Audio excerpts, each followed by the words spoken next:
When we're young and in our child formative years, we mostly do not have to deal with much battles, hopefully.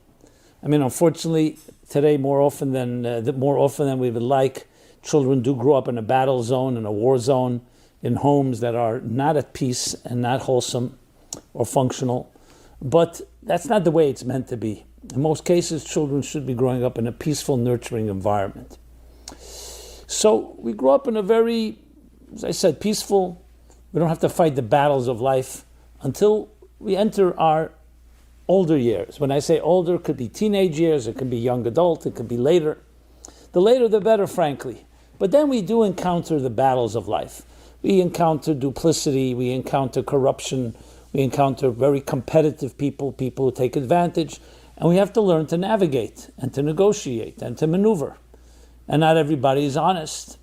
And I don't necessarily mean always a battle in a negative sense. Battle means that you have to put up your armor because you don't know who's being exploitive, who's really your friend, and who's not.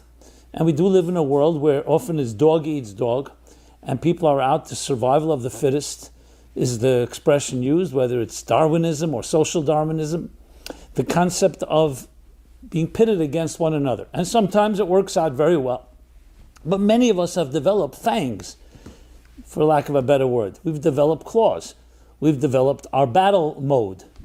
And unfortunately, if some of us grew up in a battle zone, as I mentioned, often that's our default state. But even if it's not our default state, if we grew up in a beautiful place, there's a point where you lose your naivete and you suddenly realize there are some places I can't just be just giving and pleasant. In every situation, we always have to be pleasant, but we can't always be completely off guard because people can take advantage of us. So we put up our different armor, our different defenses, and so on. For many, this becomes a compartmentalization dance. That at home, they're like soft and gentle like a lamb. At work, like a shark. I mean, I've met many people who've told me at work, people consider me to be a monster. I try to be ethical, but I'm tough, demanding, because I have to protect our interests, my company's interests. Negotiations, some people very tough. Then they meet me when I'm at home, I'm like a little lamb.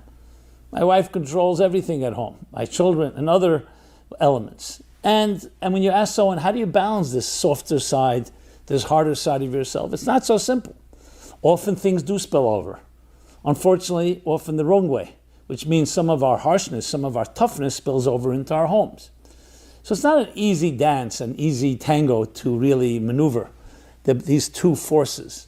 And at the end of the day, you start asking yourself, is life a battle or is it a peaceful terrain? Is it a peaceful environment? Can we balance the two? And this is not an easy question to answer.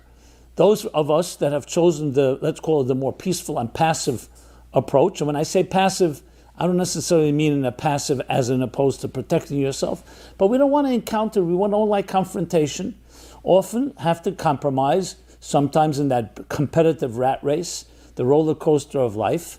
And many of us actually choose a life, a much more calm life, a rural life. People move off the reservation, so to speak, from the cities, urban communities, and go to a place that's a little more comfortable, a little more where the pastures and nature up on their mountain, so to speak, their oasis.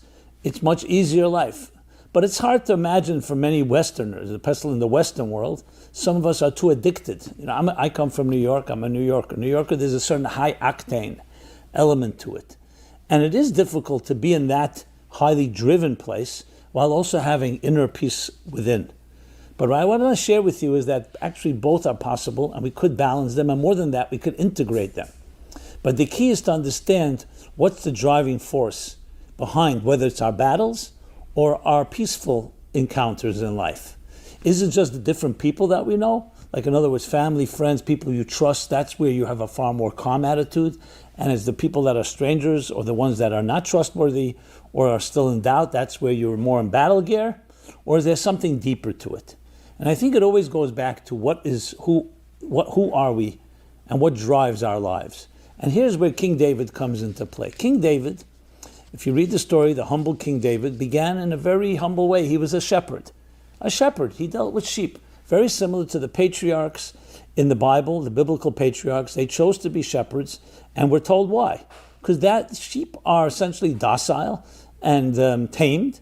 They don't require much tending to. You have to watch over them. But it's very conducive for a spiritual type of person, a poet, a romantic, a dreamer, to spend time in the pastures, the sheep graze, while you can meditate and pray and be mindful, whatever expression you'd like to use. More soulful, more introspective. Away from the Wall Street of the times, which is far more aggressive, and you need to have all those tools that I was mentioning before, the battle gear necessary, the warrior. And that's what King David began, a shepherd. That's what he's described as, similar to Moses the shepherd.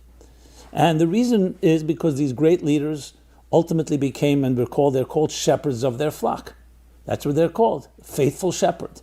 The shepherd, they shepherd their flocks. Just as they're sensitive to the sheep, they're sensitive to the human beings that they lead and they guide and direct. But then we find another side to David. He becomes a warrior, and a real warrior, for many battles, to the point, listen to this, that even those battles may have been justified, God says, you cannot build my holy temple because you have blood on your hands. And even if the blood was in defense, and it was for good causes, but you have blood on your hands. Blood is not appropriate for my holy temple, which is a place of peace. And the whole purpose of creation is to bring peace to this world. Yes, there are battles that may need to be fought, especially when they're enemies and you need to protect yourself. But that itself is means to an end. And you cannot build my holy temple. He prepared the ground for it. He bought the property. The Temple Mount. But it was his son, King Solomon. King Solomon, a man of peace, who fought no wars. It was peaceful time in his time, who's built the Holy Temple. At the same time, we also find King David the psalmist. When you read the book of Psalms, 150 Psalms, you come away with one key message. This man was a man who both suffered, but with deep empathy. Every psalm pours with the blood, sweat, and tears of a man who's in pain, a man who cries out, who yearns. It's not just pain, but you see emotion upon emotion expressing itself. If you read the book of Psalms, you would not think this was a man that was a warrior.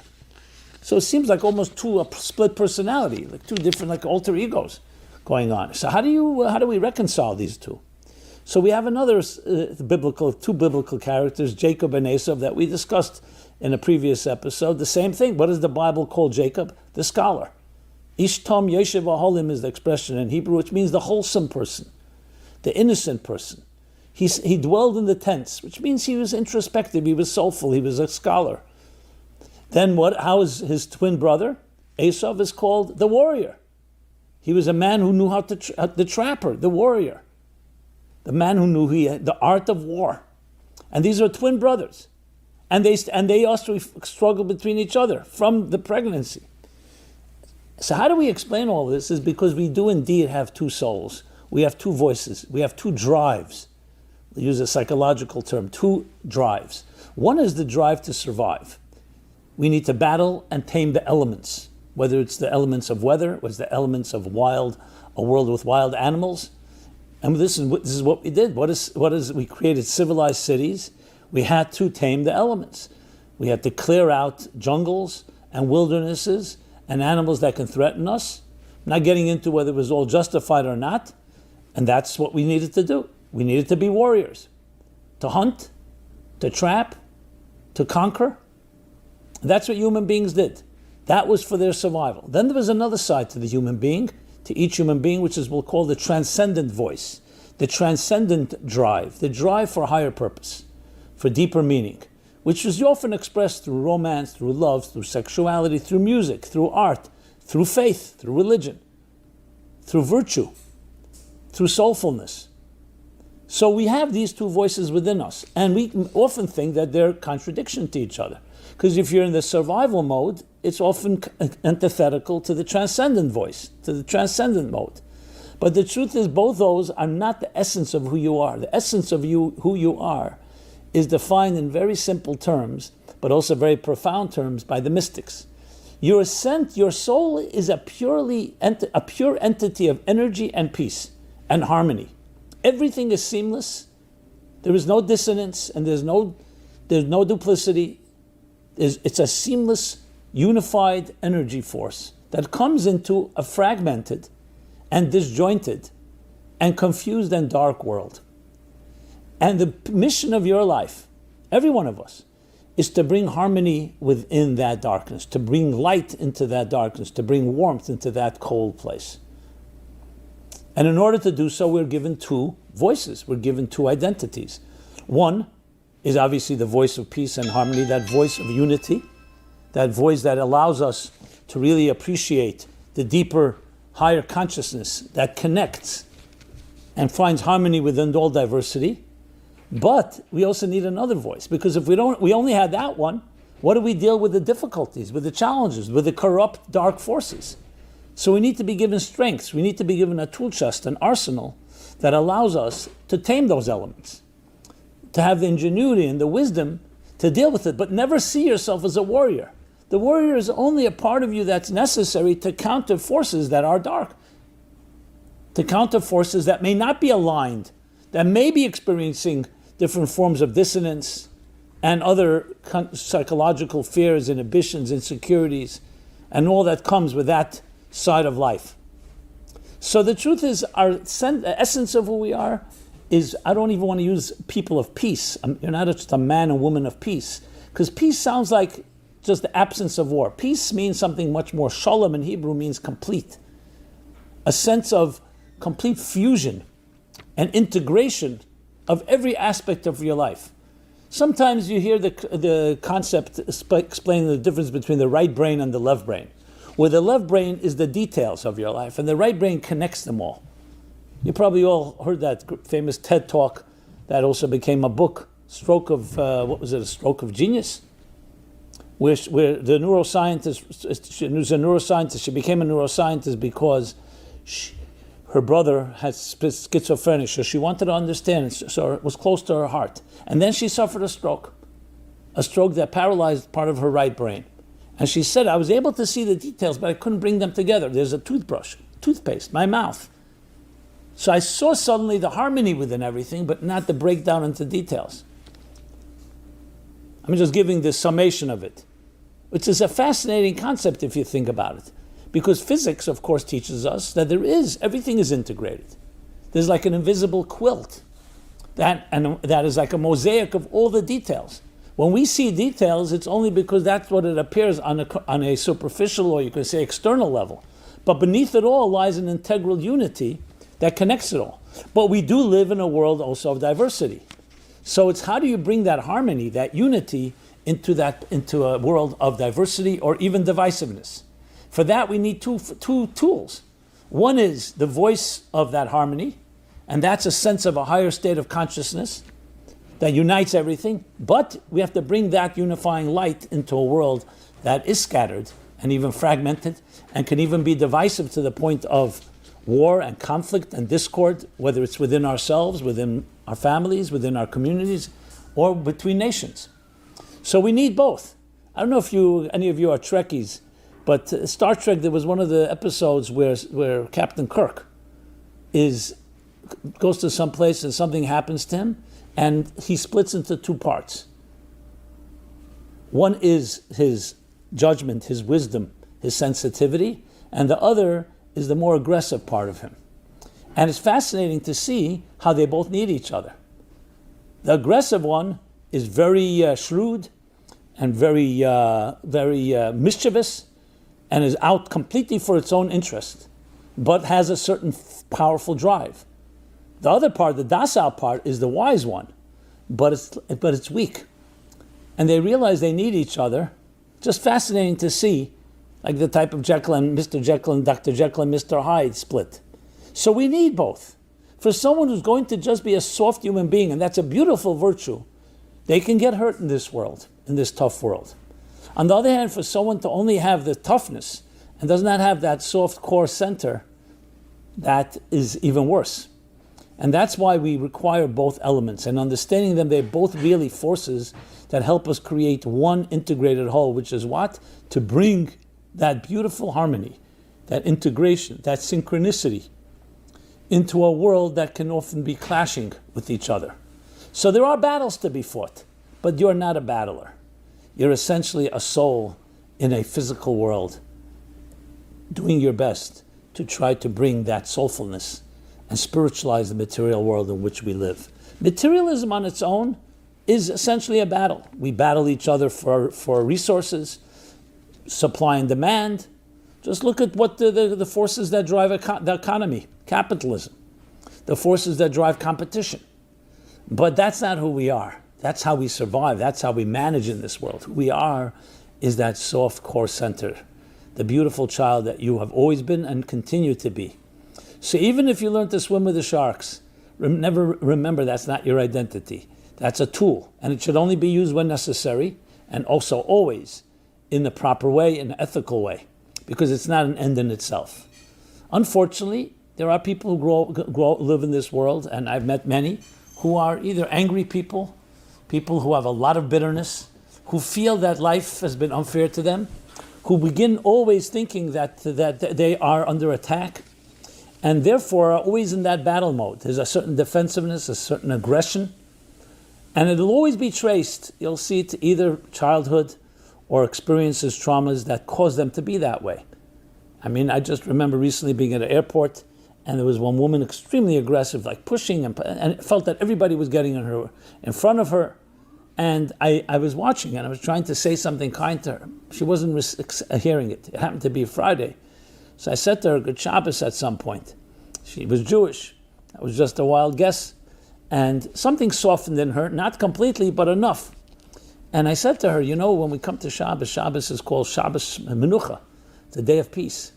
So that's why we begin by lighting the candles. If you light the candles, she says, "Yes, I do light the candles." What's a candle?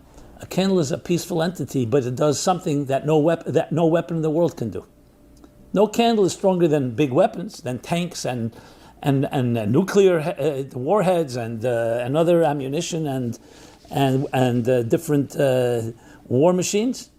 But a candle can do something nothing else can do. It can dispel darkness. A little light. And it doesn't do it aggressively, but it still dispels darkness. So it has both elements to it. It's a peaceful flame. And obviously, if you don't have it under control, it could also be aggressive and dangerous. It's a peaceful flame that dispels darkness naturally, not like fire and water, where enough fire can evaporate large bodies of water, and enough water can extinguish large fires. That's a battle. Here it's not a battle. Light dispels darkness, but you have to engage with the darkness. And sometimes there is a need for some battle. Like you take a piece of wood, if it's not completely dry, there will be crackling until it gets to a point where the log burns quietly. That's what we're looking for, the quiet burning, but it's burning. And what is burning? A log, a material log. So the idea is to deal with the challenges, understand when you need to use your battle gear, but never become a battler. That's not your identity. It's a tool that you use. You are that unified, beautiful, peaceful soul. So it comes to King David. That's what King David was. He knew he was always a soul. He was the shepherd. But then there were wars to be fought. And he paid the price. Because you fought the wars, even a little blood on your hands was enough. But this was a lot of blood. Dam Rav Shafachta. He shed much blood. So he understood. Because the fact is, even though it may have been justifiable, but that's not the objective. We want a temple, a peaceful temple. We want a Shabbat. We want harmony and calm and tranquility. And for that, we have to also have the other side of the person, and that's the psalmist within him. So David, as many wars as he fought, King David, he was also the psalmist. And he left us this tremendous book of poetry, of psalms. And he actually even asked God, may this be the book that everybody uses when they say prayers to you. Yehi l'rotzen imre fi. May it be your will that this should be the words that everybody utters. And that's what happened. Since King David, thousands of years later, today we say the book of Psalms when we're in need. Different psalms for different occasions that are meant to allow us the language, you can say the music of the soul, to pour out when it's in need, when it's in pain, when it's joyous, gratitude. Everything that we express from that deeper place, the book of Psalms offers us. So the same person who was a warrior also gave us the Psalms, because he wasn't fundamentally, at the end of the day, a warrior. He was a shepherd. He was a sensitive soul, and probably more sensitive than anyone, as you can see in the book of Psalms. We have those two voices within us. We have these two forces. We need them both, but remember who your true identity is. And this is one of the most important lessons from biblical characters decoded from King David. I hope we all can apply it. I hope to hear back from you. I'd love to hear your thoughts on this, your feedback, your comments. And of course, please share with others. This has been Simon Jacobson, Meaningful Life Center, meaningfullife.com. Check us out.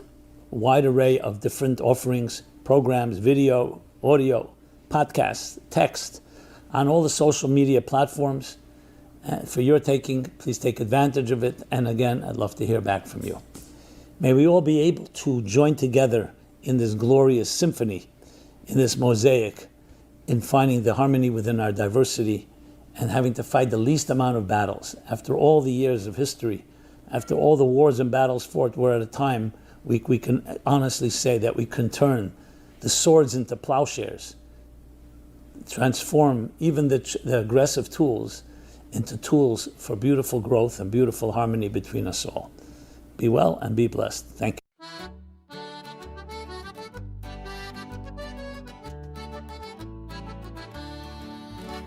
Scattamo stanotti, viri come balla, sutta e fanali chi si scidica. Ballamo stanotti, salta come un'anna, chi pettini di luna in sciolla. Gira musica, gira e non si ferma, come una galla do vento aitta. Attira con narina, tamburello e abbacia come sua figliola. Scattano stanotti, viri come balla, sutta e fanali chi si scidica. Ballamo stanotti, salta come un'anna, chi pettini di luna in sciolla.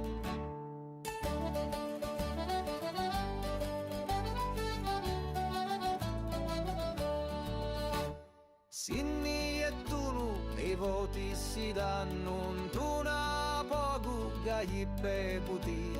Sinda affettunu, i cappotti russi e si ricordano da notti buona. Scattamo stanotti, vini come balla, sutta e fanali chi si scidica. Ballamo stanotti, salta come un'anna, chi pettini di luna in sciolla.